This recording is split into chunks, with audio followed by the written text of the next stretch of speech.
앞에 드리겠습니다.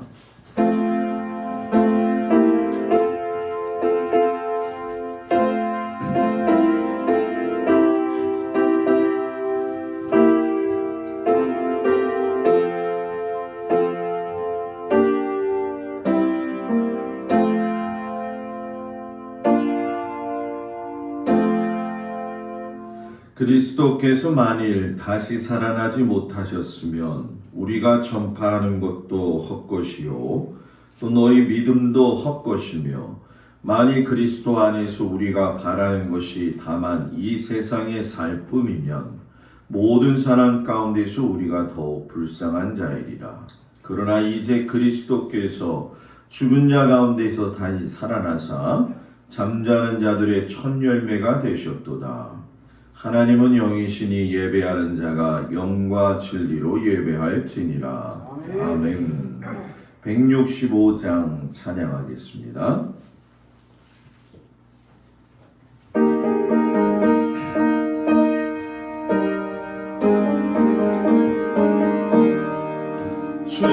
주님께 영광, 다시 사신 주, 사망 권세 모든 이기시겠네. 흰옷 입은 천사 돌을 옮겼고, 넣으셨던 것은 이형이 섰네. 주님께 영광, 다시 사신 주, 사망 권세 모든 이기시었네. 부활의 주님 나타나시사 두려움 의심 물리치셨네. 주의 교회 기뻐 찬송하여라. 다시 사신 주님 죽음 이겼네. 주님께 영광, 다시 사신 주, 사망 권세 모든 이기시었네. 생명의 임금 영광의 주님, 주님 없는 삶은 헛되뿐이라. 주의 사랑으로 세상 이기고, 요단 건너 본향하게 하소서. 주님께 영광, 다시 사신 주, 사망 권세 모든 이기시겠네. 아멘. 교동문 133번 5할절 첫 번째 말씀을 교독하겠습니다. 하나님께서 그를 사망의 고통에서 풀어 살리셨으니 이는 그가 사망에 매여 있을 수 없었으리라. 우리 주 예수 그리스도로 말미암아 우리에게 승리를 주시는 하나님께 감사하노니, 그러므로 내 사랑하는 형제들아, 견실하며 흔들리지 말고 항상 주의 일에 더욱 힘쓰는 자들이 되라. 이 말을 할 때 예수께서 친히 그들 가운데 서서 이르시되 너희에게 평강이 있을지어다 하시니, 그들이 그러려고 무서워하여 그 오는 것을 영으로 생각하는지라. 예수께서 이르시되 어찌하여 두려워하며 어찌하여 마음에 의심이 일어나느냐. 내 손과 발을 보고 나인 줄 알라. 또 나를 만져보라. 영은 살과 뼈가 없으되 너희 보는 바와 같이 나는 있느니라. 그러나 이제 그리스도께서 죽은 자 가운데서 다시 살아나사 잠자는 자들의 처음 열매가 되셨도다. 예수께서 이르시되 나는 부활이요 생명이니 나를 믿는 자는 죽어도 살겠고 무릇 살아서 나를 믿는 자는 영원히 죽지 아니하리니 이것을 내가 믿느냐. 이르되 주여 그러하리다. 주는 그리스도시요 세상에 오신 하나님의 아들이신 줄 내가 믿나이다. 아멘. 전능하사 천지를 만드신 하나님 아버지를 내가 믿사오며 그의 아들 우리 주 예수 그리스도를 믿사오니 이는 성령으로 잉태하사 동정녀 마리아에게 나시고 본디오 빌라도에게 고난을 받으사 십자가에 못 박혀 죽으시고 장사한 지 사흘 만에 죽은 자 가운데서 다시 살아나시며 하늘에 오르사 전능하신 하나님 우편에 앉아 계시다가 저리로서 산자와 죽은 자를 심판하러 오시리라. 성령을 믿사오며 거룩한 공예와 성도가 서로 교통하는 것과 죄를 사하여 주시는 것과 몸이 다시 사는 것과 영원히 사는 것을 믿사옵나이다. 아멘. 송영 3장 찬양합니다. 성부 성자와 성령 찬송과 영광 돌려보내세 대초로 지금까지 또 영원은 따라 성삼위 되 영광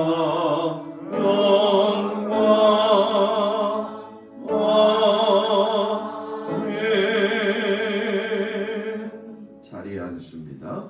한정수 장로님 기도해 주시겠습니다.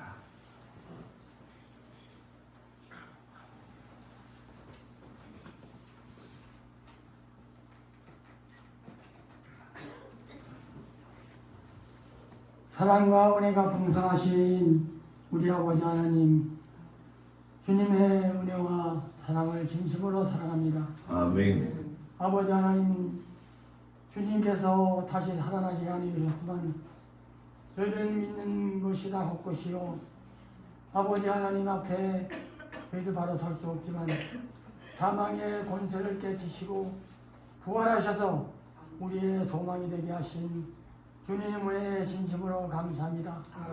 오늘 동막교회 성도님들 다 주님 앞에 모여 하나님의 그 크신 능력과 권세를 믿으며 부활하신 예수님의 아버지 예배로 부활절 예배로 저희들 드리게 하시니 진심으로 감사합니다. 아멘. 더 많은 주님이 십자가에 달려 돌아가시고 상자국을 만져보지 않으면 절대로 믿을 수가 없다고 이렇게 말을 했지만 그러나 예수님께서는 말씀하시기를 보지 못하고 믿는 너희들이 더 복이 된다고 분명히 말씀했사오니 우리는 사실 주님을 아버지 목격 십자가에 달려 돌아가신 것을 아버지 보지 못했지만 말씀대로 성경 말씀대로 너희들이 의지하고 이 신앙을 아버지 소유하게 하시니 진심으로 감사합니다. 주님 부활을 찬양합니다. 영광 돌립니다. 오늘 동막교회 모든 성도들에게 기쁜 마음과 아버지 소망의 마음을 주시니 너무너무 감사합니다. 아멘. 이미 이름 믿지 잃지 않게 하시고 우리가 죽는 날까지 아버지 참고 이기며 아버지 믿음 생활 잘하며 오직 십자가 주님 부활하신 주님만 바라보고 어떠한 어려움과 고난이 있다 할지라도 아버지 헤치고 나갈 수 있는 강한 믿음을 저희들에게 허락하여 주옵소서. 아멘. 이 믿음 때문에 저희들 믿음이 흔들리지 말게 하시고 한쪽은 세상에 한쪽은 아버지 우편에 있는 저희들이 되지 말게 하시고 오직 예수 그리스도 부활하신 주님만 의지하며 아버지 믿음 생활할 수 있는 우리 동막교회 온 성도들이 되게 오늘 다짐하는 또한 부활절이 되게 하여 주시옵소서. 아멘. 우리 동막교회를 특별히 기억하여 주시고 또 이 부활절을 맞이해서 더 부흥되게 하시고 더 활성화되게 하시고 더 거듭나는 교회가 되게 할 수 있도록 하나님 역사하여 주옵소서. 아멘. 성도의 가정에는 막혔던 모든 문제가 해결되게 하시고 응답되게 하시고 아버지 하나님의 소망이 이루어지는 우리 홍마교회 온 성도들이 되게 하여 주시옵소서. 아멘. 오늘도 목사님 아버지 하나님 부활절에 대한 메시지를 준비하셨사오니 그 말씀을 의지하여 저희들 더 신앙이 굳어지게 하시고 더 아버지 확실한 믿음을 소유할 수 있는 귀한 은혜의 시간이 되게 하여 주시옵소서. 아멘. 홍마교회 성도들도 아버지 몸이 아파서 교회 나오지 못한 성도들이 있습니까? 오늘 아버지 하나님 십자가의 보혈로 공로로 말미암아 깨끗게 하여 주시옵시고 이 아버지 부활절을 계기로 말미암아 모든 역사가 꼭 일어나게 하여 주시옵소서. 아멘. 오늘 성도들마다 아버지 하나님 헛되지 말게 하시고 또 큰 은혜 받고 아버지 말씀대로 살아서 세상에 나가서도 복음을 전파할 수 있는 하나님 저희들 능력과 성령의 충만함을 주셔서 이 복음을 전하지 않고는 견딜 수 없는 마음을 저희들에게 허락하여 주시옵소서. 아멘. 그래서 이 동막사회가 다 부흥되게 하시고 다 예수 믿는 가정으로 변화되게 하여 주시옵소서. 아멘. 오늘도 아버지 예배 첫 시간에 마치는 시간까지 우리 주님이 홀로 영광 받아 주실 줄로 믿고 예수님의 이름으로 또 부활하신 예수님의 공로로 기도하여 싸움나이다. 아멘. 하늘에 계신 우리 아버지여, 이름이 거룩히 여김을 받으시오며 나라의 마옵시며 뜻이 하늘에서 이루어진 것 같이 땅에서도 이루어지이다. 오늘날 우리에게 일용할 양식을 주옵시고 우리가 우리에게 죄진 자를 사하여 준 것 같이 우리 죄를 사하여 주옵시고 우리를 시험에 들지 말게 하옵시며 다만 악에서 구하옵소서. 나라와 권세와 영광이 아버지께 영원히 있사옵나이다. 아멘.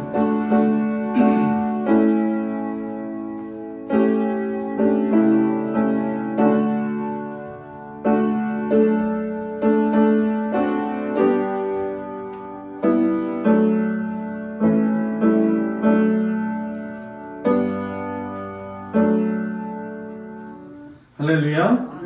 우리 옆 사람하고 인사합니다. 부활의 아침에 만나서 반갑습니다. 부활의 아침에 우리 성도들 만나서 참으로 반갑습니다.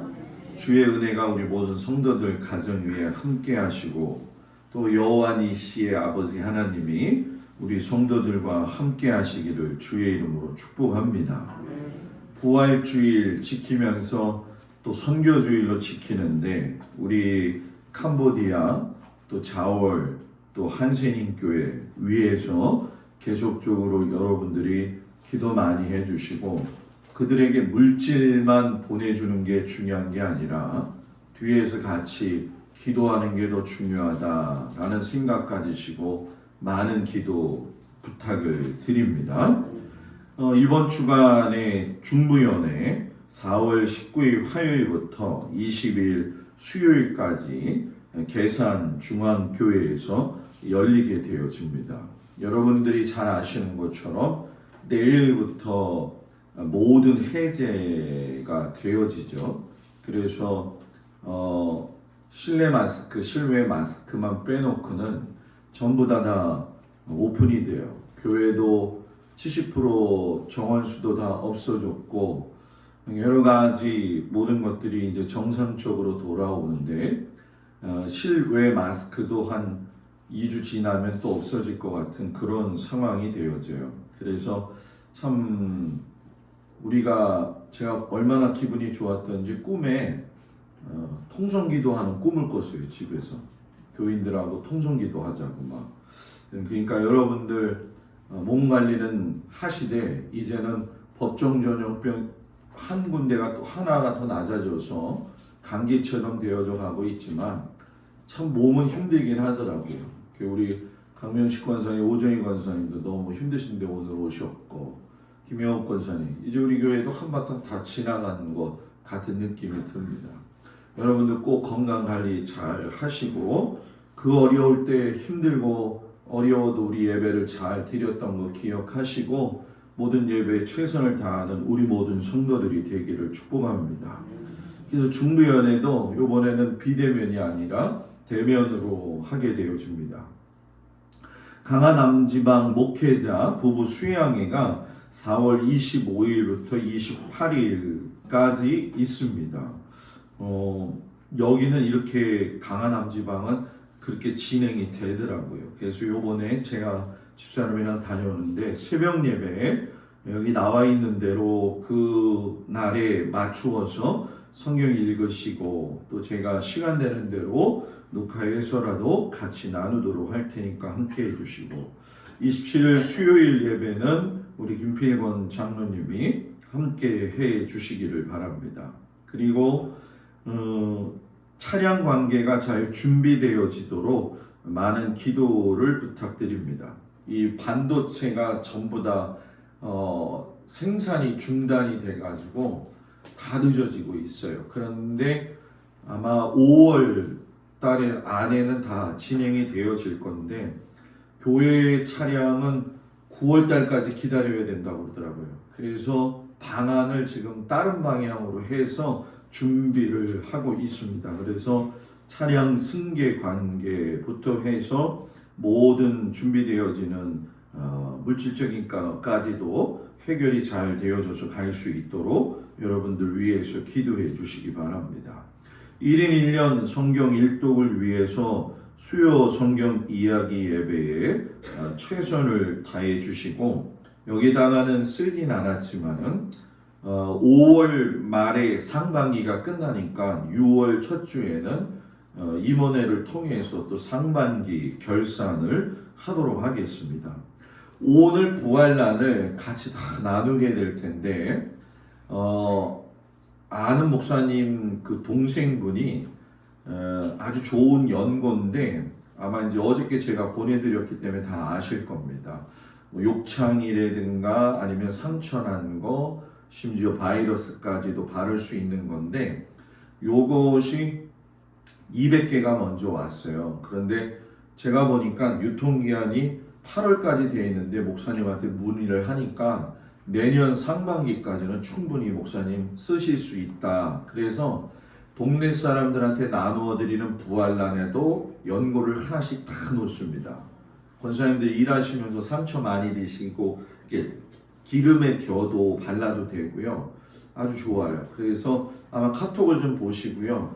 필요하신 분들이 더 있으면은 제가 또 부탁을 했어요. 그래서 200개가 어저께 더 왔어요. 그래서 눈치 보지 마시고 2개씩 가져가셔도 돼요. 3개는 좀 생각 좀 해보고요. 2개까지는. 그리고 아시는 분들 중에 이렇게 좀 나누어 주셔가지고 저 하나에 15,000원짜리예요. 안 놀래네. 15,000원짜리예요. 제가 인터넷 뒤져보니까 15,000원짜리더라고요. 그래서 여러분들 그걸 유용하게 나누시고 부활란 가져가실 적에 내 짝꿍이 집에 있는 분들은 짝꿍 것도 가져가시고 자녀들 것도 가져가시고 그리고 약속한 대로 전 동막 사람들한테 다 나누는 거니까 속장님하고 인도자님만 나르려고 힘들게 하지 마시고 같이 나누어서 이렇게 잘 분배가 되어질 수 있도록 해주시기를 바랍니다. 어저께부터 제가 바카스 신방을 또 하기 시작을 했어요. 그래서 어제 엄청 많이들 바쁘던데 주차 요원 되시는 분들 일일이 다 만나서 제가 동막교회 목사입니다. 동막교회 목사입니다. 계속 인사를 했어요. 그랬더니 오히려 주차하러 오신 외부 사람이 저한테 그러더라고요. 목사님 멋있어요. 그래서 제가 그랬죠. 저는 원래 멋있어요. 그렇게 얘기를 했어요. 그래서 진행이 되어지니까 하여튼간에 이번 기회를 통해서 우리가 더욱더 한번 힘을 내시기를 주의 이름으로 부탁을 드립니다. 이거는 이제 찬양대한테 부탁하는데 우리 유권사님이 이제 결정 내리셔가지고 이제 대면이 됐으니까 그죠 장로님? 우리 찬양대원들 하시고 싶은 분들은 얼마든지 오셔서 찬양대 하셔가지고 제가 몇 월부터 하세요 라고 이야기하지 않을 테니까 알아서 준비하셔가지고서 아셨죠 김민정 원사님? 예, 그렇게 하셔서 준비가 되어져 가지고 좀 찬양대가 또 또 은혜스럽게 준비되어질 수 있도록 함께 해주시기를 주의 이름으로 부탁을 드립니다. 우리 주님 앞에 161장 부르시면서 귀한 예물 바치겠습니다.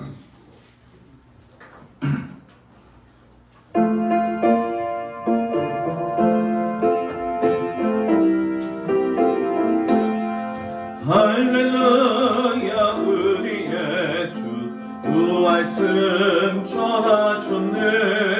세상 사람 찬양하니 전사와 아파도다.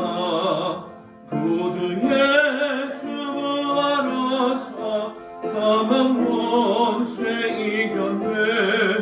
구주 예수 부활하사 사망 원죄 이겼네.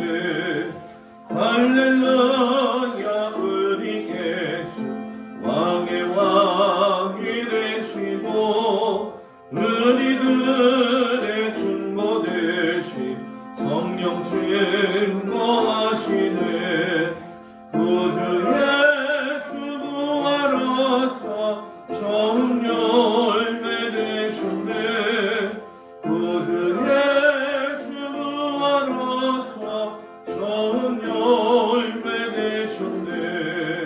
할렐루야 우리 예수 은과 피가 없도다. 무덤 속에 있는 죄인 주가 일으키시네.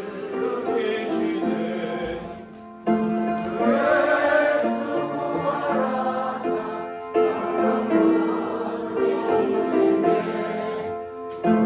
예수 부활하사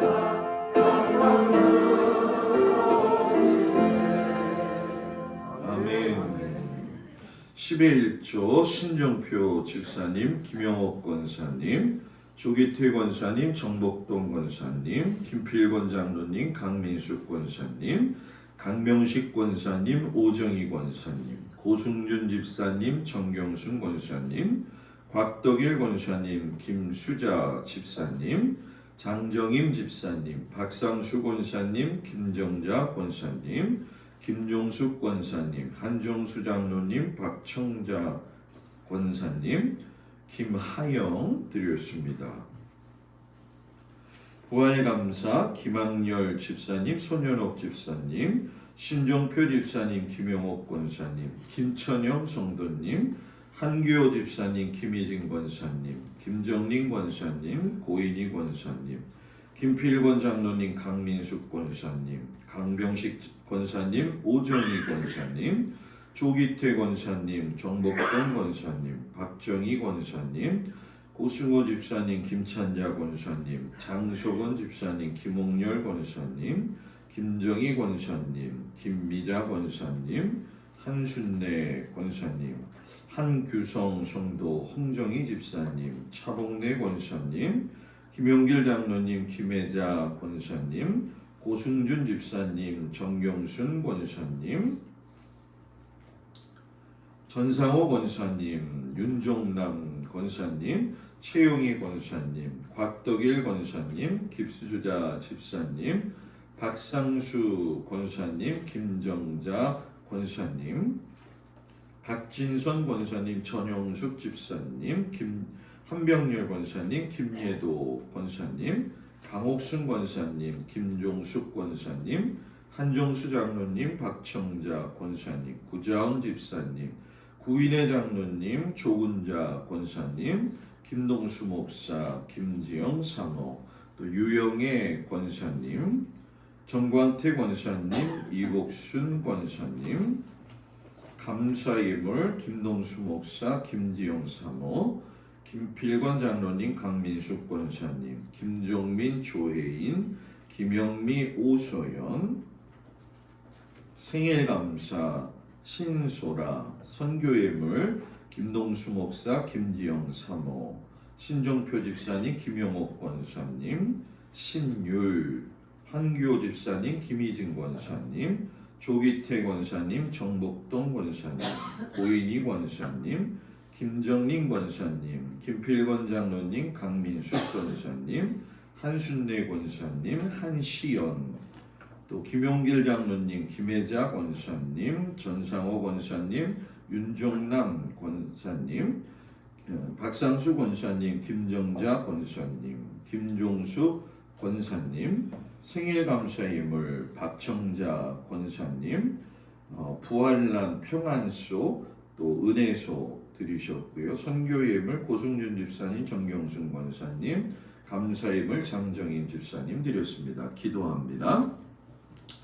전능하신 아버지 하나님, 우리들을 일찍이 사랑하셔서 주님의 귀한 자녀 삼으시기 위하여 하나뿐인 귀한 아들 예수 그리스도를 이 땅에 보내주시고 십자가에 달려 죽으심으로 말미암아 이 세상의 모진 고통 속에서 흘리신 그 보혈의 은혜로 우리가 하나님의 자녀가 되게 하심을 감사드립니다. 다만 죽으시고 끝나신 것이 아니라 부활하심으로 말미암아 죽음을 이기시고 우리에게 새로운 생명을 주셔서 이 땅에서 살아갈 수 있는 은혜의 기쁨을 누리게 하시니 감사합니다. 하나님, 이 은혜를 저희들이 잊지 않고 아버지 전심을 가지고 하나님을 사랑하며 이 세상에서 어떤 어려움이 있다 할지라도 믿음을 가지고 승리할 수 있는 은혜를 허락하여 주시옵소서. 죽음과 같은 절망이 있다 할지라도 인내하게 하여 주셔서 주님 오시는 그날에 주님 만나게 하여 주시옵시고 성령이 살아계신 그 아버지 하나님의 권세와 능력을 경험하며 살아갈 수 있도록 하나님 도우시고 인도하여 주옵소서. 아버지 하나님, 특별히 간구하고 기도하는 것은 성도들의 모든 가정 위에 주님 함께 하시되 육체적으로 곤고하고 힘들어하는 우리 모든 성도들을 주님 기억하여 주시옵시고 환절기에 또 코로나로 인하여서 어려움 당했던 모든 성도들도 주님의 피 묻은 손으로 어루만져 주셔서 쇠임 없게 하시고 완쾌하여 주시옵시고 힘없게 하여 주시옵소서. 아직도 병상에서 아버지 살아가고 있는 우리 장민석 집사에게도 하나님 부활의 소망을 허락하여 주시옵시고 또 우리 어르신 장로님 권사님들 하나님 노년의 삶의 쇠임을 주셔서 아버지 주시는 힘 가지고 살 수 있도록 주님 은혜 내리어 주옵소서. 동막교회가 더욱더 하나님을 높여드리고 이 땅에 있는 모든 사람들에게 아버지여 복음의 귀한 전축기제가 되게 하여 주시옵시고 많은 사람들이 하나님의 전으로 나와서 하나님을 경배함으로 하나님의 백성이 되어지도록 인도하여 주시옵소서. 오늘도 삶의 현장에서 애쓰고 수고하며 최선을 다하여 하나님 앞에 귀한 예물을 준비한 아버지 성도들의 그 피땀을 기억하여 주셔서 아버지 하나님께서 후히 주시고 함께해 주셔서 가물어 메마른 땅에 비 내리시듯 샘물로 하여금 넘치도록 하나님께서 도우시고 인도하여 주옵소서. 귀한 예물 주님 받아주시니 감사하며 예수님의 이름으로 기도드렸사옵나이다. 아멘.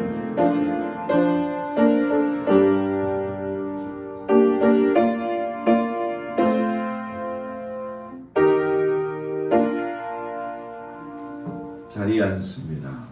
하나님 말씀 보도록 합니다. 부활절 하나님이 주신 말씀은 사도행전 10장 34절부터 43절까지 말씀을 먼저 보도록 하겠습니다.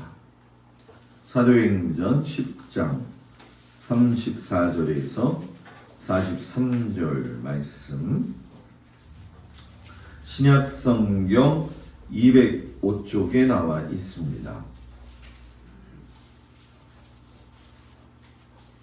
말씀을 제가 봉독해 올립니다. 베드로가 입을 열어 말하되 내가 참으로 하나님은 사람의 외모를 보지 아니하시고 각 나라 중 하나님을 경외하며 의를 행하는 사람은 다 받으시는 줄 깨달았도다.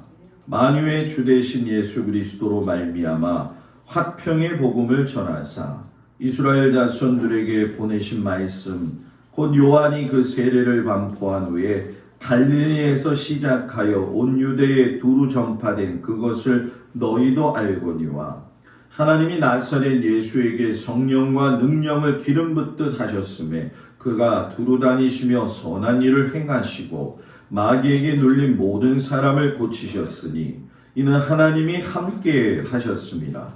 우리는 유대인의 땅과 예루살렘에서 그가 행하신 모든 일의 증인이라.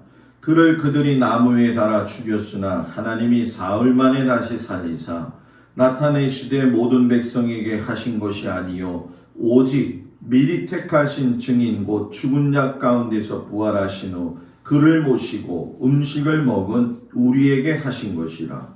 우리에게 명하사 백성에게 전도하되 하나님이 살아있는 자와 죽은 자의 재판장으로 정하신 자가 곧 이 사람인 것을 증언하게 하셨고 그에 대하여 모든 선지자도 증언하되 그를 믿는 사람들이 다 그의 이름을 힘입어 죄 사함을 받는다 하였느니라. 아멘. 고린도전서 15장 1절에서 11절까지의 말씀을 보도록 합니다. 신약 성경 281쪽 고린도전서 15장 1절에서 11절까지 말씀을 제가 봉독합니다. 형제들아 내가 너희에게 전한 복음을 너희에게 알게 하노니 이는 너희가 받은 것이요 또 그 가운데 선 것이라. 너희가 만일 내가 전한 그 말을 굳게 지키고 헛되이 믿지 아니하였으면 그로 말미암아 구원을 받으리라. 내가 받은 것을 먼저 너희에게 전하였노니 이는 성경대로 그리스도께서 우리 죄를 위하여 죽으시고 장사 지낸 바 되셨다가 성경대로 사흘 만에 다시 살아나사 게바에게 보이시고 후에 12제자에게와 그 후에 500의 형제에게 일시에 보이셨나니 그 중에 지금까지 대다수는 살아있고 어떤 사람은 잠들었으며 그 후에 야고보에게 보이셨으며 그 후에 모든 사도에게와 맨 나중에 만삭되지 못하여 난 자 같은 내게도 보이셨느니라. 나는 사도 중에 가장 작은 자라. 나는 하나님의 교회를 박해하였으므로 사도라 칭함받기를 감당하지 못할 자니라. 그러나 내가 나된 것은 하나님의 은혜로 된 것이니 내게 주신 그의 은혜가 헛되지 아니하여 내가 모든 사도보다 더 많이 수고하였으나 내가 한 것이 아니요 오직 나와 함께 하신 하나님의 은혜로라. 그러므로 나나 그들이나 이같이 전파하며 너희도 이같이 믿었느니라. 아멘. 요한복음 20장 1절에서 18절까지의 말씀을 보도록 하겠습니다. 182쪽에 나와 있습니다. 요한복음 20장 1절에서 18절까지 말씀을 봉독해 올립니다. 안식 후 첫날 일찍이 아직 어두울 때에 막달라 마리아가 무덤에 와서 돌이 무덤에서 옮겨진 것을 보고 시몬 베드로와 예수께서 사랑하시던 그 다른 제자에게 달려가서 말하되 사람들이 주님을 무덤에서 가져다가 어디 두었는지 우리가 알지 못하겠다 하니 베드로와 그 다른 제자가 나가서 무덤으로 갈새 둘이 같이 다름질하더니 그 다른 제자가 베드로보다 더 빨리 달려가서 먼저 무덤에 이르러 구부려 세마포 놓인 것을 보았으나 들어가지는 아니하였더니 시몬 베드로는 따라와서 무덤에 들어가 보니 세마포가 놓였고 또 머리를 쌌던 수건은 세마포와 함께 놓이지 않고 딴 곳에 쌌던 대로 놓여 있더라. 그때야 무덤에 먼저 갔던 그 다른 제자도 들어가 보고 믿더라. 그들은 성경에 그가 죽은 자 가운데서 다시 살아나야 하리라 하신 말씀을 아직 알지 못하더라. 이에 두 제자가 자기들의 집으로 돌아가니라. 마리아는 무덤 밖에 서서 울고 있더니 울면서 구부려 무덤 안을 들여다보니 흰옷 입은 두 천사가 예수의 시체 누였던 곳에 하나는 머리편에 하나는 발편에 앉았더라. 천사들이 이르되 여자여 어찌하여 우느냐. 이르되 사람들이 내 주님을 옮겨다가 어디 두었는지 내가 알지 못함이니이다. 이 말을 하고 뒤로 돌이켜 예수께서 서 계신 것을 보았으나 예수이신 줄은 알지 못하더라. 예수께서 이르시되 여자여 어찌하며 울며 누구를 찾느냐 하시니 마리아는 그가 동산지기인 줄 알고 이르되 주여 당신이 옮겼거든 어디 두었는지 내게 이르소서. 그리하면 내가 가져가리이다. 예수께서 마리아야 하시거늘 마리아가 돌이켜 히브리 말로 라보니 하니 이는 선생님이라는 말이라. 예수께서 이르시되 나를 붙들지 말라. 내가 아직 아버지께로 올라가지 아니하였노라. 너는 내 형제들에게 가서 이르되 내가 내 아버지 곧 너희 아버지 내 하나님 곧 너희 하나님께로 올라간다 하라 하시니 막달라 마리아가 가서 제자들에게 내가 주를 보았다 하고 또 주께서 자기에게 이렇게 말씀하셨다 이르니라. 아멘. 기도합니다. 절망의 무덤 가운데서 다시금 살아나셔서 우리에게 부활의 생명으로 오신 그 예수님에 감사하면서 우리의 절망도 다 지고 가시고 주님 오실 그날을 바라보며 주님의 그 생명을 붙들고 사는 저희들이 되어지도록 주님 인도하여 주옵소서. 예수님 이름으로 기도합니다. 아멘. 할렐루야. 부활의 아침 주님 앞에 온 성도들 주의 이름으로 축복을 드립니다. 따스한 봄날이 찾아왔죠. 어저께 꽃꽂이를 하는데 꽃꽂이를 보셔서 아시겠지만 오늘 이 강대상에 쓰는 게 너무 부담스러웠어요. 왜냐하면 제가 부활한 것처럼 보여가지고 이 빛이 쫙 올라오는 이 가운데 설 때의 기분이 어떠할까 했는데 역시 조금 좀 쑥스러워요. 하여튼간에 너무 수고하셨어요. 우리가 오늘 부활절인 것만큼 기쁨의 소식을 모든 동막 사람들한테 같이 나눌 수 있기를 주의 이름으로 부탁을 드립니다. 특별히 신종표 집사님한테는 유권사님을 데리고 큰 게 있는 집 3마리가 있대는데 거기를 같이 가셔가지고 꼭 나눠주고 오시기를 바랍니다. 절박에서 무덤에서 부활의 생명으로 라는 제목을 가지고 말씀의 은혜를 좀 나누겠습니다. 부활절을 맞이하기까지 매해 그렇지만은 사순절을 지내는 그 과정은 참 어떨 때 보면은 고단하기도 하고 어렵기도 해요.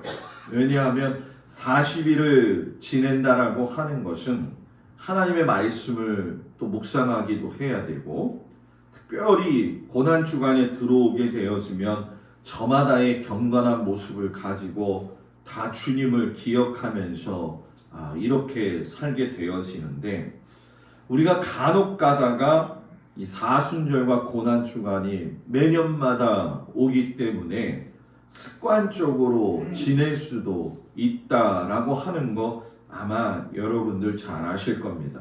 그러나 올 한 해도 여러분들 하나님께서 주신 이 사순절 고난주간을 잘 지내고 이렇게 부활의 아침을 맞이하게 되어서 감사를 드립니다. 지나간 4월 5일이 우리나라 24절기 중에 한 가지인 청명이라고 하는 절기였어요. 이 청명이라고 하는 거 아마 여러분들도 잘 아시겠지만 봄을 준비하는 시기이죠. 청명이 지나면서 오늘이 부활절이 되었지만 어떻게 요번에는 이스라엘의 절기력과 맞아 떨어져 가지고 어제는 6월절로 이스라엘 사람들이 절기력을 지킨 아주 뜻깊은 한 주간입니다. 봄 기운이 만연하니까 논농사를 준비하고 그 준비함에 있어서 가을의 추수를 거둘 것을 내 마음속에 새기면서 벅찬 마음이 있는 것처럼 또 6월절을 지내면서 부활의 아침에 주님을 만날 수 있는 신앙의 생명을 꽃피울 수 있는 이번 부활절이 되어지기를 주의 이름으로 축복을 드립니다. 예수님의 부활 사건이 중요한 것은 단순히 우리 죄가 많기 때문에 예수님이 우리를 대신하여서 십자가에 달려 죽으셨다가 살아나신 그 의미도 중요하겠지만은 예수님이 그 다시 살아나심에 있어서 죽음을 정복하셨을 때에 그 죽음을 정복하신 생명력이 우리의 생명력이 되어져 가지고 현실적인 우리의 삶에 고달픈 일이 있다 할지라도 살아갈 수 있는 힘을 공급해 주시는 절기가 부활절이기 때문에 우리에게는 큰 위로가 되어지는 거죠. 그래서 저는 우리 성도들이 오늘만 부활절을 지내는 것이 아니라 52주 한 주 한 주가 매일 부활절과 같은 마음을 가지고 하나님으로부터 오는 생명력을 가지고 우리의 삶의 현장에서 정말 어렵고 낙심하게 하는 일들로 인해서 마음이 무거울 때라도 다시금 일어설 수 있는 귀한 성도들이 되기를 축복합니다. 실상 현실을 바라보게 되면 우리는 참 어려운 시대를 지금 지나가고 있지요. 그러나 이 어려운 시대를 이겨갈 수 있는 이유는, 그리고 믿음으로 승리할 수 있는 이유는 그 죽음에서 부활하신 예수님이 오늘도 나의 삶의 현장에서, 내 가정에서, 내가 속한 모든 공동체에서, 또 내 자녀들을 통해서 함께 동행하여 주신다는 사실이죠. 그렇기 때문에 부활절은 오늘만 부활절이 되는 것이 아니라 날마다의 부활절을 새겨가면서 하나님이 살리셨던 그 예수님의 생명력이 우리 안에 있어야 될 줄 믿습니다. 부활의 아침에 우리는 예수님의 마음을 다시 한번 생각해 볼 필요가 있어요. 하나님의 아들이셨다.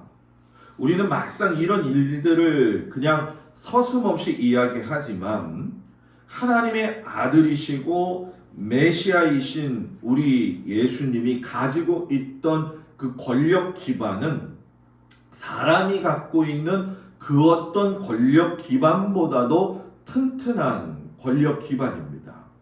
사람은 자기가 가지고 있는 조그마한 권력만 있어도 그걸 가지고 남을 뒤흔들거나 마음을 아프게 하거나 참으로 곤고하게 할 때가 많이 있죠. 그런데 예수님은 하나님의 아들이시면서 세상 사람들이 갖지 못하는 최고의 권력 기반을 가지고 있으면서도 그것을 가지고 사람들을 위해서, 특별히 저와 여러분들을 위해서 하나님의 아들이시라고 하는 그 권력 기반을 내려놓으셨다는 거예요. 한 사람 한 사람의 죄를 위해서 수많은 사람들이 냉대하고 조소를 보내고 또 심하게 매질을 하는 가운데 맞으시면서도 하나님의 뜻하신 그 섭리와 계획을 믿고서 하나님이 나를 사랑하시지, 하나님이 내 아버지시지 하고 죽기까지 순종하셨다는 건 우리들에게 정말 큰 행복이 아닌 줄 믿습니다.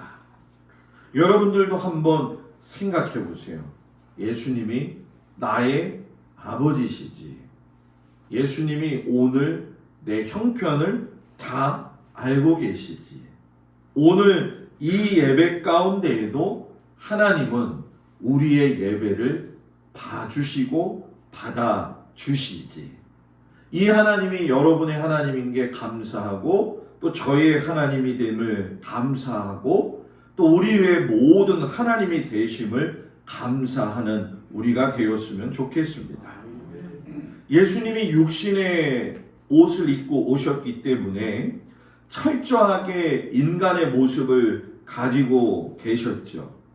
그렇기 때문에 죽음이라고 하는 것에서 벗어나지 못했지만 그 예수님이 지금 죽어서 땅 속에 무덤에 썩어 있는 뼈 부스러기와 같이 존재하는 것이 아니라 사람들이 제일 두려워하는 그 무덤 속에서 살아나셔가지고 생명의 근원으로 오늘도 우리와 함께 하신다는 거죠. 그래서 저는 부활절이 너무나도 감격스럽고 행복한 사건이라고 저는 너무나 마음속에 은혜를 받아요. 이번 주에 이 부활절을 준비하면서 하나님 앞에 기도했죠. 하나님, 우리 성도들이 참 교회 왔을 때 행복했으면 좋겠습니다.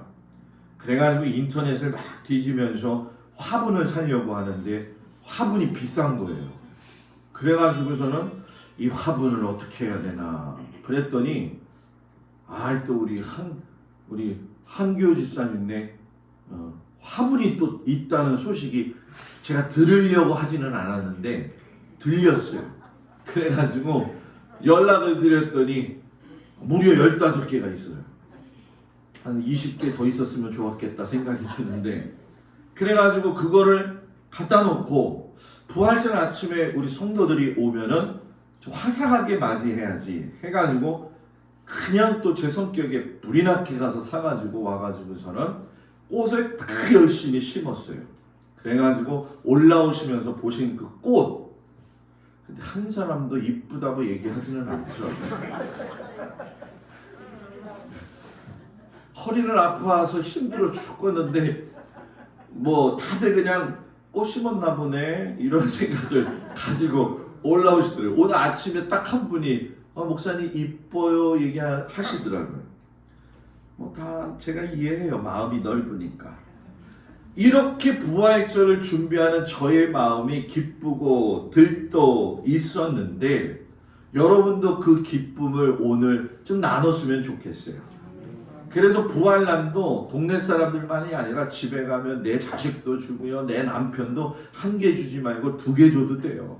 여러분, 그런 즐거움이 있는 부활절이 되기를 바랍니다. 시상 작년에 떡을 해가지고 여러분들하고 나눴잖아요. 그런데 올해는 어버이 주일이 또 가깝더라고요. 그래서 요 2주 정도만 참으면 떡도 먹고 어버이 주일 선물도 사고 해서 좀 드려야겠다. 그래서 어버이 주일 선물을 이번 주에 사려고 준비하고 있는데 어디까지가 어버이일이냐고 또 그러시더라고요. 그래서 우리 교회가 다 어버이지 뭐 어버이 아닌 사람이 어딨냐고. 그래가지고 여러분들 어버이 주일날 그날 우리 떡 먹고 기쁨으로 준비할 수 있는 우리 좀 기대해도 되기를 축복합니다. 여러분, 무덤이라고 하는 것, 저는 강화에 와가지고 무덤을 몇 번 이렇게 보지를 못했어요. 그러다가 언제 보았냐면은 이 흥왕에서 화도로 넘어가는 산길이 있더라고요. 그래서 그 길을 올라가 봤죠. 왜냐하면 강화에서 살아야 되니까 이 길도 알고 저 길도 알아야 되잖아요. 근데 그 내리 쪽으로 끝에 내려가게 되니까 거기에 공동묘지가 있더라고요. 무덤을 저는 바라보면서 늘 그런 생각을 해요. 저 무덤은 사람이 육신을 가지고 살다가 삶이 마감이 되어지면 최종적으로 그 사람의 삶이 종결되어진 곳이 바로 무덤 아니겠어요? 무덤을 바라보고 좋아하는 사람이 누가 있어요? 거기는 기쁨도 없고 희망도 없고 허무함만 있고 비애감이 있고 두려움과 슬픔만 있는 곳이죠. 저는 무덤을 바라보면서 또는 장례를 치르면서 늘 느끼는 것이 모든 사람의 마지막은 저러하다라고 하는 거죠. 저도 그렇고 여러분들도 우리는 지금 살아있는 것이지만 결국 살아있는 것이 아니라 죽음을 향해 달려가고 있다는 사실이에요. 이 사실을 인식하고 있는 사람은 나는 예외라고 하는 생각을 버리고 내 인생을 지금 살아가면서 생명력 있는 것이 진짜 무엇인가를 다시금 생각해 보아야죠. 돈이 없으니까 생명이 없는 건가요? 건강하지 않으니까 생명이 없는 건가요? 생명이 있지요. 다만 우리는 그것이 생명이 없는 것처럼 생각하고 하나님이 주신 이 인생에서 정말 한순간 한순간을 소중하고 감사하게 살아야 될 줄 믿습니다. 무덤은 생명이 없어요. 사람밖에 없습니다. 그런데 그 예수님이 생명이 없는 무덤에 들어가셔서 생명이 없는 곳에서 생명의 주인이신 하나님께서 주시는 생명을 가지고 죽음에서 일어나셨다는 거죠. 밭을, 이걸 또 밭이라고도 얘기하기도 좀 조그마죠. 텃밭을 이렇게 정리를 하는데 체리나무예요. 그 가운데 있었던 게 작년에 여러분 체리가 처음 열렸어요. 목사님이 안 주고 또 혼자 드셨나 이렇게 생각하지 마시고 제가 먹기 전에 새들이 다 먹어버렸어요. 저는 체리 딱 2개밖에 안 먹었어요. 그런데 상태가 너무 안 좋은 거예요. 그래서 이 여러분들 카톡에다 올렸죠. 이런 때는 어떻게 해야 됩니까? 그랬더니 한 사람도 답이 없는데 김영호 권사님이 연락이 왔어요. 살충제 뿌리세요, 목사님. 그 살충제를 뿌리려고 가서 이렇게 나무를 밀어보니까 나무가 밑둥이 그냥 우두둑 하면서 무너지더라고요. 그러면서 쓰러지는데 거기에 굼벵이가 들어가가지고 나무를 다 갉아먹고 있더라고요. 그러면서 속으로는 병이 들어 있었구나 이 생각을 하면서 또 한편으로는 작년에 목련 나무를 이렇게 잘라놓고 얼마 안 있어가지고 다시 싹이 나고 이렇게 올라오는 걸 보았어요. 여러분 죽은 나무에서 싹이 올라오는 구루터기와 같은 존재만 되어진다 할지라도 거기에는 잎이 돋아나고 꽃망울이 피잖아요. 체리나무를 제가 잘라버린 이유가 뭐냐면 이렇게 살아있는 것이 오히려 더 아프겠다라고 하는 마음이 들더라고요. 그러면서 체리나무가 너무 불쌍해 보여가지고 잘라버린 거예요. 왜냐면 더 아프면 좀 안 좋을 것 같아서. 이게 제 논리인데 맞는지는 잘 모르겠어요.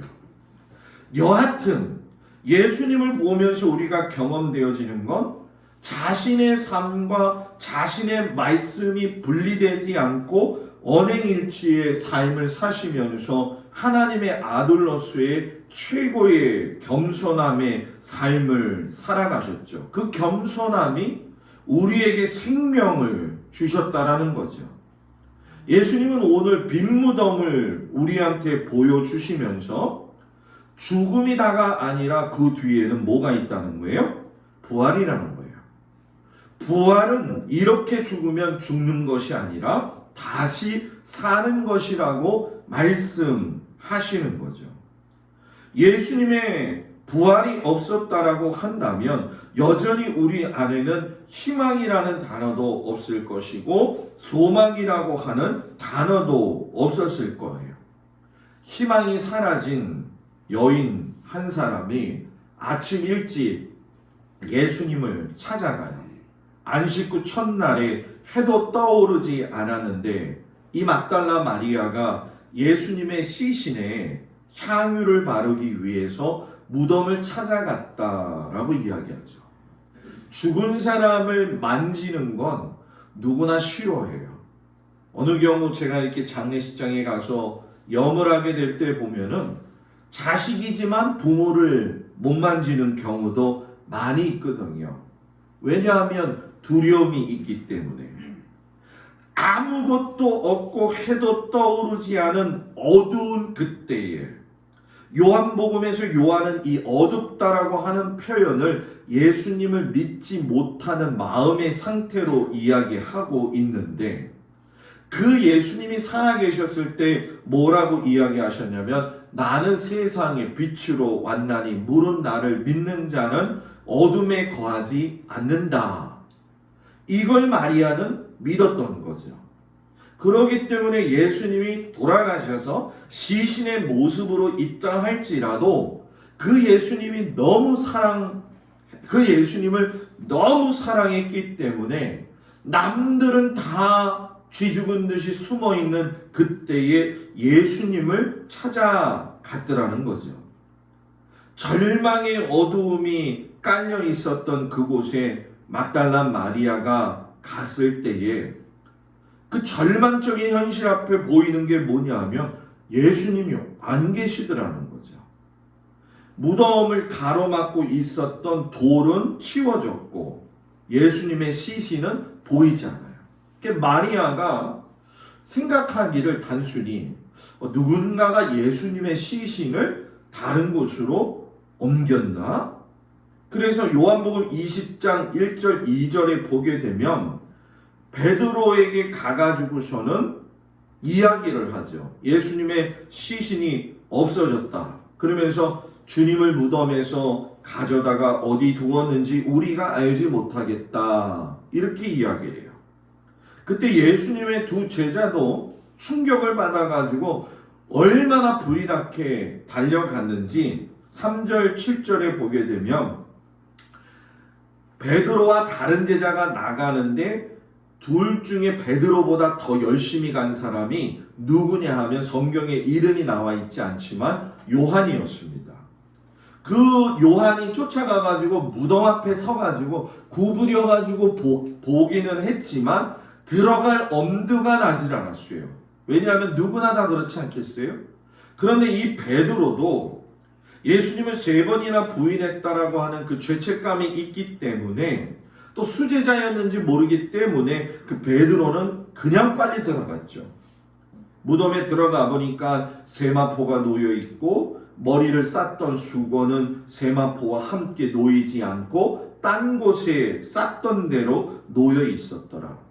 마리아가 실성해가지고 잘못 이야기하는 줄 알았더니 무덤도 틀림없는 예수님의 무덤이었고 세마포도 틀림없는 예수님을 쌌던 세마포인데 그 머리를 쌌던 수건이 처음에 쌌던 그대로 놓여 있었다. 여러분, 이건 신비한 일이에요. 왜냐하면 사람이 사라진 것도 신비하지만 머리에 쌌던 그 수건이 처음 쌌던 그대로일 수는 없는 거죠. 몸이 스스로 빠져나가지 않는 이상에는 설명이 되지 않는다라는 거죠. 그때 요한이 제자들에 대해서 한 가지 더 설명을 9절에서 이야기를 합니다. 그들은 성경에 그가 죽은 자 가운데서 다시 살아나야 하리라 하신 말씀을 알지 못하더라. 여러분, 아직도 제자들에게는 부활하는 믿음이 없었다는 거예요. 부활을 믿는 믿음이 없었다는 거예요. 더 정확하게 이야기하면 제자들은 부활에 대한 자신들의 믿음을 적용하지 않았다는 거예요. 그동안 예수님과 함께 다니면서 예수님은 몇 번이고 내가 죽었다가 다시 살아날 것이다 라고 하는 말씀을 수차례에 걸쳐서 이야기하셨어요. 그런데 그때에 그 예수님의 말씀을 마음에 새겨두지 않았다라는 얘기죠. 제자들은 빈 무덤 앞에서 우왕좌왕했지 어느 누구도 예수님이 하신 말씀을 마음 깊이 속에서 생각하지 못하고 있었다는 거예요. 분명히 믿음은 있었어요. 그런데 부활은 믿지 않았다는 거예요. 오늘날 우리의 신앙도 마찬가지 아니겠어요? 주님을 사랑한다는 그 믿음이 있지만 절대적인 절망에 갔을 때 부활하신 그 예수님이 나와 함께 하신다는 그 믿음이 있어야 되지 않겠냐는 거예요. 부활의 주님을 믿는다고 이야기하지만 솔직히 우리들 마음속에는 믿음이 어느 정도 있는데 내게 닥치는 여러 가지 어려움들이 있으면 그 마음이 무너져가지고 상심이 되어져가지고 불안 속에서 떨며 마음속에서 어떨 때는 주님을 원망하고 살 때가 얼마나 많이 있었냐는 거죠. 요한은 그러기 때문에 자기가 고백을 하는 거예요. 왜 나는 그때 빈 무덤을 보면서 예수님이 말씀하셨던 부활을 믿지 못했던가? 나의 믿음 없음을 주님 불쌍히 여겨 주시옵소서. 그래서 여러분, 세상에서 제일 불쌍한 사람이 누구냐? 교회를 다녀도 믿음은 있는데 예수님이 없는 사람들이 정말 많다는 거예요. 왜 교회가 시끄러워지고, 왜 교회가 사회의 모든 문제에 이렇게 앞에 서가지고 지탄을 받느냐? 이건 여러분, 세상 사람들이 우리를 향해서 지탄하기 이전에 내 안에 믿음은 있지만 부활의 주님에 대한 믿음이 없기 때문에 그 삶을 감당하며 살지 않는다는 거예요. 제가 그래서 수요일날 여러분들 선교 말씀 전할 때 그랬잖아요.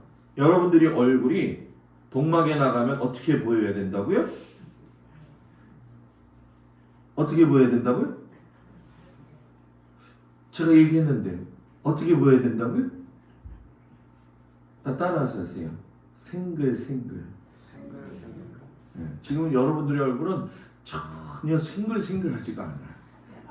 부활의 아침인데도 생글생글하지가 않아요. 여러분들이 나갔을 적에 생글생글하면서 예수를 믿지 않는 동막의 모든 사람들을 볼 때에 저 사람이 교회, 동막교회 권사님이지, 장로님이지, 참 부활절이라서 그런지가 아니라 동막교회 가면 뭐가 기분이 좋아서 저렇게 웃고 나오지? 라고 하는 그 음성, 그 소리를 들을 수 있는 여러분들이 되었으면 좋겠습니다. 그래서 저는 동네 사람들을 만나면 최대한 웃으려고 그래요. 제가 얼굴이 워낙 크고 등치가 크니까 절 모르는 사람은 삭막하게 볼 수 있거든요. 그러니까 저는 만나면 그래요. 저 동막교회 목사입니다. 이렇게 얘기를 해요. 큰 소리로. 일부러. 그러면서 교회를 또 예수 믿는 한 사람으로서 저는 드러내려고 노력을 해요. 여러분, 믿음이라고 하는 것은 인간의 상식이 통하지 않는 그 무덤에서 죽은 사람이 완전하게 완벽하게 죽었는데 그 예수님이 그 죽음을 이기시고 살아나신 것을 믿는 것이 진짜 믿음이라는 거예요. 믿음은 완전하게 믿는 것이 믿음이에요. 죽음도 믿어야 되고 죽음을 이겨내신 것도 믿어야 된다라는 것이죠. 적어도 제자들이 예수님의 빈 무덤을 보고서는 갈릴리에서 예루살렘으로서 왔다 갔다 하던 중에 예수님께서 하셨던 말씀을 조금이라도 기억하고 있었다고 한다면 이렇게까지는 당황하지 않았을 거라는 거예요. 그래서 여기서 중요한 게 뭐냐?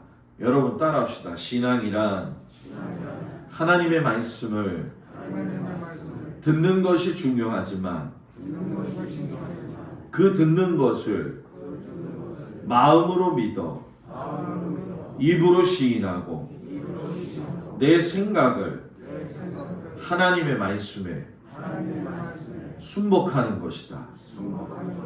시작. 야, 우리 장로님 빠르셔요. 아멘. 맞아요.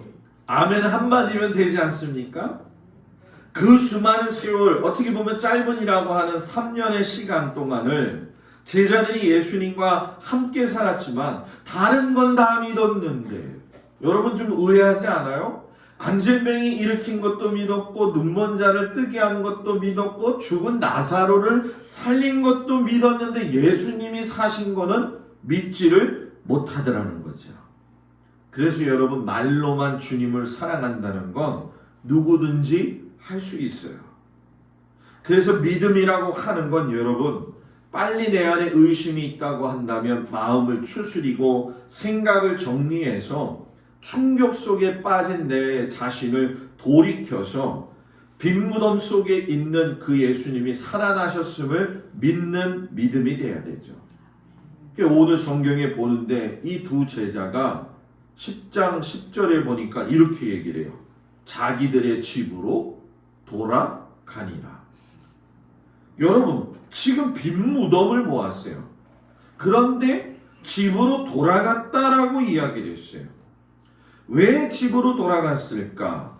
그것은 여러분 기뻐서 돌아간 것이 아니라 예수님의 시신이 없어진 이유가 자기들에게 전가될 수 있다라고 하는 두려움이 컸기 때문에 달려왔을 때보다도 더 빨리 집으로 달려갔더라는 얘기죠. 여러분, 잡히실 때에도 제자들이 없었는데 부활하셨을 때에도 제자들이 그냥 집으로 가버렸어요. 근데 마리아를 보세요. 믿기지 않는 이 현실 앞에서 마리아는 그냥 울고 있는 거예요. 머리 한번 상상해 보세요. 예수님의 제자들은 없어지고 그 막달라 마리아가 무덤에 앉아서 막 울고 있는 그 모습. 몸을 굽혀가지고 무덤을 다시 한번 봐야지 했더니만 흰옷 입은 두 사람이 예수님의 시신이 놓여있던 앞자리와 머리맡과 발치에 앉아있더라는 거죠. 마리아가 물어요. 그 사람들이 마리아에게 먼저 묻죠. 여자여, 어찌하여 우느냐? 마리아가 대답을 하죠. 사람들이 내 주님을 옮겨다가 어디다 두었는지 내가 알지 못함이니이다. 그 말을 딱 하고 있는데 사람이 마음이 이상한 느낌이 들어가지고 뒤를 돌아보았더니 한 분이 서 있는데 그분이 또 물어요. 여자여, 어찌하여 울며 누구를 찾느냐? 마리아는 동산직인 줄 알고 만일 당신이 주님의 시신을 옮겨 놓으셨다면 어디에 모셔두었는지 알려주세요. 그때 예수님이 한마디 하시죠. 마리아야. 이 한마디. 그때 깨달아요. 라보니, 선생님이요. 부활하신 예수님이 가장 먼저 막달라 마리아의 이름을 불러주셨어요. 저는 설교 준비하면서 그랬어요. 주님, 이 땅에 다시 올 때 제 이름 먼저부터 불러주시면 안 되겠습니까? 제 이름 먼저부터. 그러다가 하나님, 제 이름은 좀 나중에 불러주시고 우리 교회 성도들 이름부터 불러주시면 안 되겠습니까? 누군가가 나의 이름을 불러줬다는 건 나는 너를 안다, 이런 뜻이에요. 지금 마리아는 여러분 어떤 여자인 줄 아십니까? 여기서 마리아는 어머니 마리아를 이야기하는 게 아니라 막달라 마리아를 이야기하는 거예요. 이 막달라 마리아는 과거에 7 귀신에 들렸던 여자였어요.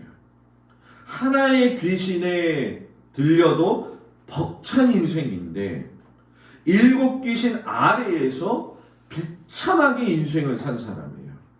죄책감과 비통함과 정신적인 분열 속에서 미친 듯이 땅을 돌아다니면서 살았던 그 마리아.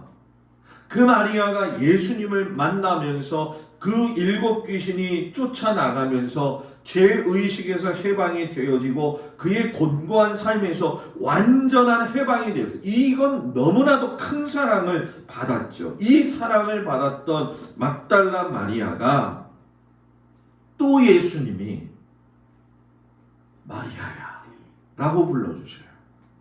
여러분, 이게 신앙의 승리 아닐까요? 신앙에서 승리한다는 것은 잘 먹고 잘 사는 게 아니라 예수님이 내 이름을 먼저 불러주시는 것이 신앙의 승리라는 거죠. 빈 무덤에 머물러서 슬피 울면서 정말 제자들도 없고 내 인생이 너무 비참하게 살았는데 그 나를 구원해 주셨던 그 예수님이 사라짐에 대해서 너무나도 가슴 아파하고 나의 일생에서 평생 잊지 못할 그 은혜를 주셨던 주님 어디 계십니까? 내 고통 내 모든 것 다 해결하셨던 그 주님 어디 계십니까? 라고 했을 때 그 주님이 마리아야 라고 이름을 불러주셨을 때 제일 감격스러운 은혜를 받았던 것처럼 오늘 우리의 고통의 순간, 우리의 아픔의 순간, 누구한테도 얘기하지 못하고 누구한테도 말하지 못하는 나만이 가지고 있는 그 어려운 그 순간에 주님이 여러분들한테 개인적인 이름을 부르시는 그날이 부활절이라는 거예요. 자기 이름을 한번 불러볼까요? 시작. 동수야. 아니, 저만 있나 봐요. 다시 시작. 동수야. 네. 부활하신 예수님이 지금 여러분들의 이름을 부르시는 거예요. 그 예수님이 그런 얘기를 하시잖아요. 내 아버지, 너희 아버지, 내 하나님 곧 너희 하나님께로 올라간다. 나는 이제 죽음에서 살아났고 나를 살리신 분은 하나님이신데 나는 어디로 간다? 올라간다. 누구에게로? 하나님에게로. 이 이야기는 여러분 우리에게 부활만 이야기하시는 것이 아니라 다시 오시는 그 재림의 날을 말씀하시면서 그때의 너희들의 삶에 예수님을 맞이할 수 있는 준비가 되어져 있어야 되는데 여러분 그때 뭐라고 이야기하시느냐? 하나님의 자녀로서 죽음을 이기신 그 예수 그리스도를 믿고 확신하는 믿음으로 살아가라고 말씀하시는 거죠. 베드로가 여러분 로마 장교인 고넬료의 집에 가서 설교를 해요. 이 설교의 내용이 뭐냐면 주님은 부활하셨고 그 부활하신 주님이 모든 믿는 자의 아버지가 되신다라고 고넬료에게 증거를 하고 있죠. 여러분 실상 고넬료가 있는 그 집에 베드로가 간다라고 하는 건 쉬운 문제가 아니었어요. 여러분 잘 아시는 것처럼 예수님을 죽인 건 로마의 군인들 아니었습니까? 그 군인의 백부장이 되어지는 고넬료의 집에 초청을 받았다 할지라도 거기에 내가 들어가면 괜찮을까라고 하는 생각을 베드로는 가지고 있었을 거예요. 그런데 여러분 베드로의 의심이 사라져요. 왜? 예수님이 고넬료를 예비해 놓으신 심령이 되게 하여 주셔가지고 그를 반갑게 맞이하는데 더 놀라운 건 고넬료가 베드로의 발 앞에 엎드려서 절을 하더라는 거죠. 그때 베드로가 너무 깜짝 놀라서 일어서라 나도 사람이라 이렇게 얘기를 해요. 여러분 이 이야기는 부활의 사건이 단순히 죽음에서 부활하셨던 것이 아니라 나를 잡아 죽였던 저 로마의 백부장 고넬료까지도 찾아가서 복음을 전하라고 하는 것이고 나를 찔러 죽였던 사람들한테도 나타나시고 제자들한테도 나타나시면서 모든 닫혀져 있고 가로막혀 있는 관계를 회복시키시라고 예수님은 말씀하시면서 고넬료에게 베드로가 하나님은 사람의 외모를 보지 아니하시고 하나님을 경외하며 의를 행하는 사람을 다 받으시는 줄을 깨달았도다 라고 이야기를 하시죠. 여러분 하나님은 저와 여러분을 부활의 증인으로 택하시고 불러주셨어요. 사도 바울도 고백을 하지 않습니까? 성경대로 사흘 만에 다시 살아나셨고 게바에게 모이셨고 12제자에게 모이셨고 500의 형제들한테 모이셨고 야고보한테 모이셨고 맨 나중에 만삭되지 못한 나에게도 모이셨다. 왜 이렇게 예수님이 자기 자신을 보여주신 것에 대해서 이야기를 하셨느냐? 여기에 등장한 모든 사람은 예수님을 다 버렸던 사람들이에요.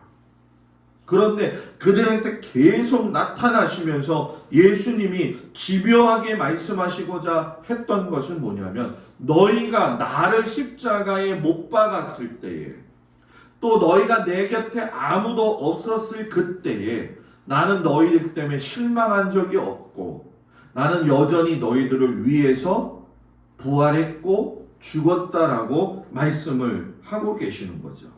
사랑하는 성도 여러분, 우리는 이제 절망의 무덤에서 다시금 부활하신 그 예수님을 보면서 일어서야 될 줄 믿습니다. 나를 경멸하기도 하고 내가 원수 삼았던 사람하고도 화평을 누려야 한다는 거죠. 저는 우리 교회 모든 성도들이 하나님의 귀한 백성으로서 그리스도인이 참으로 되기를 축복합니다. 더 이상 절망의 무덤에서 머무르지 말고 부활의 생명으로 나오세요. 목사님, 그렇지만 내 삶은 너무 고단해요. 밖에 나가도 저 사람만 보면 얼굴이 화가 나고 짜증이 나고 나 싫어요. 껄끄러워요. 다른 사람은 내가 다 용서해도 저 사람 용서는 못하겠어요. 라고 고백한다면 지금 주님은 또 이야기하십니다. 그거 다 내 안에서는 용서할 일이야. 내가 너희들을 용서했잖아. 사랑하는 성도 여러분, 지금 여러분들은 죽음과 눈물이 흐르고 있는 절망의 무덤을 살아갈 수 있는 상황 속에서 살아가고 있어요. 거기서 더 이상 머무르지 말자는 거죠. 저는 우리 성도들의 가정에 갖가지 여러 가지 어렵고 힘든 문제들, 때론 여러분들이 내어놓지 않아도 제가 느끼고 있고 제가 기도하면서 그 상황 속에서 느끼고 있는 거, 그리고 항상 말씀드리지만 여러분들은 세상에서 누구를 제일 많이 부려야 먹어야 되느냐 하면 천사를 부려먹는 게 아니라 저를 부려먹어야 돼요. 왜? 목사님 나 힘든데 와서 기도 좀 해주세요. 여러분들이 그거 해야지. 제가 할 일이 그거 아니겠어요? 뭐 기분 나빠요 다들 지금? 네? 제가 해야 될 일이 그거밖에 더 있어요? 여러분들을 위해서 하나님 말씀 전하고 성도들이 힘들면 찾아가서 손 붙잡고 기도해 주는 게 목사가 할 일이잖아요. 별로 반응이 지금 부르란 말이에요. 그래서 가서 할 수 있는 제 사명을 다할 수 있도록 여러분들이 함께 해줘야 돼요. 아유, 목사님한테 뭘 그런 얘기까지 해. 여러분, 제일 어려운 얘기를 그래도 목사한테 이야기하고 예수님한테 이야기할 수 있다는 것은 정말 관계가 아름다운 거예요. 끊임없이 여러분들과 손잡고 끊임없이 여러분들과 함께 어깨 동무하고 또 보이지 않는 예수님이 여러분들의 손을 붙잡고 지금도 함께 걸어가기를 원하신다는 사실을 잊지 마시고 이 부활의 아침에 여러분들의 그 슬픈 현실을 다시금 하나님 앞에 올려드리면서 주님 아니면 안 됩니다. 주님 아니면 안 됩니다. 주님 저를 살려 주시옵소서. 우리 남편, 우리 자녀 책임져 주시옵소서. 그 기도를 드림으로 말미암아 부활의 주님이 여러분들의 삶에 함께 하시기를 우리 주 예수 그리스도의 이름으로 축복합니다. 다 같이 일어나셔서 가슴에 손을 얹고 이 시간 기도할 텐데 하나님 앞에 우리 통성으로 좀 기도할까요? 우리 성금요일 예배 때도 조그맣게 기도했지요. 그러나 이제 우리가 하나님 앞에 진심으로 감사한 마음을 가지고 좀 통성으로 기도해도 될 것 같아요. 여러분 통성으로 기도하고 제가 여러분들 위해서 기도할 텐데 가슴에 손을 얹고 주님 이 시간 찾아오셔서 제 이름을 먼저 불러 주시옵소서. 주님이 다시 오실 때에 내가 너를 사랑하였다. 너의 슬픔을 내가 다 알고 있다. 내가 너와 함께하고 있다. 내가 너를 붙들고 있다. 너의 그 아픔을 다 알고 있다. 하시는 그 주님 앞에 우리 다같이 통성으로 기도합니다. 아버지 하나님, 사랑하는 우리 모든 성도들 위하여 기도합니다. 너무나도 어렵고 힘든 현실 가운데서 살아가는 우리 모든 성도들, 우리 주 예수 그리스도께서 부활하심으로 이 아침에 주님 찾아오셔서 내가 너를 잘 알고 있다. 내가 너를 붙들고 있다. 내가 너와 함께 동행하고 있다라고 하는 주님의 음성을 듣게 하여 주시옵소서. 주님만이 나의 힘이 되시고 주님만이 나의 위로자가 되신다는 그 사실에 위로받고 세상을 이기며 갈 수 있는 은혜를 부어 주시옵소서. 하나님 아니면 안 됩니다. 주님 아니면 안 됩니다. 라고 고백하며 갈 수 있는 우리 귀한 성도들이 되어지도록 하나님 붙드시고 인도하여 주시옵소서. 기도합니다. 아버지 하나님, 우리 성도들이 손을 얹고 기도합니다. 주님이 이 시간 찾아오셔서 내가 너를 알고 있다. 내가 너의 아픔을 알고 있다. 내가 너 힘든 걸 알고 있다. 남편 때문에, 자녀 때문에 너의 곤고한 삶을 내가 다 알고 있다. 딸아 울지 말아라, 아들아 울지 말아라 하는 그 음성을 듣고 부활의 주님이 오셔서 생명으로 다시금 한번 용기 주실 때에 하나님 이 절망적인 상황 속에서 주님 아니면 안 됩니다라고 살아나올 수 있는 우리 귀한 성도들이 되어지도록 인도하여 주시옵소서. 부활의 주님의 피 묻은 손으로 모든 성도들의 손 얹은 것 위에 함께하여 주셔서 모든 뼈마디와 세포와 모든 골수와 조직들을 아름답게 하시고 깨끗하게 하여 주시옵시고 아버지 하나님께 다시금 회복하여 주셔서 강건함을 얻게 하여 주시옵시고 아버지 사랑하는 자녀들 위해 기도하며 눈물 뿌리고 간구하오니 아버지 하나님 내 자녀들을 살려주시옵시고 내 가정을 살려주시옵시고 내 일터를 살려주시옵시고 내 영혼을 살려주시옵소서. 부활의 주님이 나와 함께 하심을 믿고 아버지 하나님 믿음으로 승리하는 우리 귀한 성도들이 되어지도록 인도하여 주시옵소서. 이제는 우리 주 예수 그리스도의 은혜와 우리를 사랑하시는 하나님 아버지의 그 놀라우신 사랑과 성령님의 위로하시고 돌보심으로 이제 절망의 무덤에서 부활의 생명으로 살아가기를 소망하며 출발하며 나아가는 우리 성도들 위해 이제로부터 영원토록 함께하여 주시기를 간절히 축원하옵나이다. 아멘.